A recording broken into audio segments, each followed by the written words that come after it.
Hey guys, Jonathan Hitchcock here with the Custom Craftsman Woodworking. Hey, if you do a lot of breaking down and cross-cutting, breaking down plywood with a track saw, you might have noticed on YouTube, from my observation, there's basically two methods that you can, that people use to do that. Probably the most popular is using the purple foam insulation, which I have stored over on my wall, that you just put down either on a table or the floor, and then that's your support for your sheet of plywood or whatever it is that you're cutting, and you just cut right on top of that. I've done that, that works, but there are two issues that I've had with that the last 6 months or so. Number one, I'm kind of tired of working off the floor. I don't have the nicest garage floor here in my shop, and so it's not super flat in the first place, so I always wonder how accurate sometimes my results are working off a really uneven surface on the floor. But it's also just not the most enjoyable thing to be crawling around on the floor to break down if I'm making several different cuts.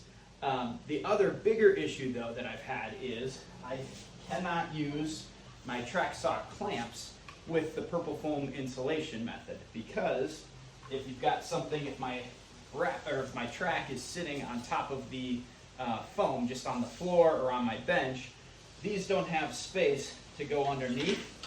They need to have space to go underneath and hang down below in order for you to clamp to your piece to make sure that your track doesn't move. And that became an issue for me on my last project. I was finishing up something for a client and was doing the final cross-cut of this epoxy river table, and I think probably some of it was because it was epoxy, but the track shifted while I was making the cut and messed some things up that was a little disastrous in the moment. And so I now use track saw clamps as much as I can, and so I want something that elevates my work off of the floor so that I can fit these underneath. So the second method that I have seen is people use like an MFT kind of style table, and so I kind of stole some ideas from that, but I wanted something a little bit more simpler that I could just store away when I wasn't using it, because I really 90% of the time I'm working with my table saw. I just need this for large crosscuts and to break down sheet goods. So here's what I came up with. I created, first of all, I guess I'll start with these sawhorses here. I have these two sawhorses already, and they come with a spot in them here for a 2x4 to fit into on either end, so you can set up kind of a large table with them. And so I went to buy 2x4s, and the 2x4s at my local Menards were awful, and so I could have bought some 2x12s and then ripped them and made my own, but I was kind of trying to do this quickly to get other project, have some commission work that I'm trying to catch up on. So I instead paid a little bit more money and bought a full sheet of MDF, and then I ripped and cut down and made my own 2x4s. They're actually slightly bigger. I think it's a total of 4 inches in width instead of 3.5, but it is 1.5 inches thick. So they fit perfectly into these slots here on my sawhorses to make these long kind of rails, and then I made these cross pieces that just overhang. And initially my plan was to put another piece down below so that these would store in between and sit right on top flush. But I realized as I was doing it and that really that almost makes it more complicated, and it doesn't need to be that complex. MDF itself has actually got a lot of friction to it. It doesn't slide very easily. And so these actually work really nice. I have about 10 of them, and they're just sacrificial 2x4s, and I can just set them right on top here. And then if I have some sort of sheet, this is just a scrap piece of melamine, but just to give you an example, this sits perfectly flat now, which is better than what my foam insulation method was doing. And so this sits nice and flat. If I have a full sheet that's really heavy, I can also, if I need a little bit more rigidity, these do sit up on edge like this. And if I'm worried about them falling at all, I think I have, yep, right over here. Just take a simple clamp and just tighten them down, and now all of a sudden they've got a lot more stability so they won't tip. So the whole point of these is just that they're going to be sacrificial. My track saw blade is usually about 1/8 of an inch below what I'm cutting, and so it'll go 1/8 of an inch into these 2x4s below.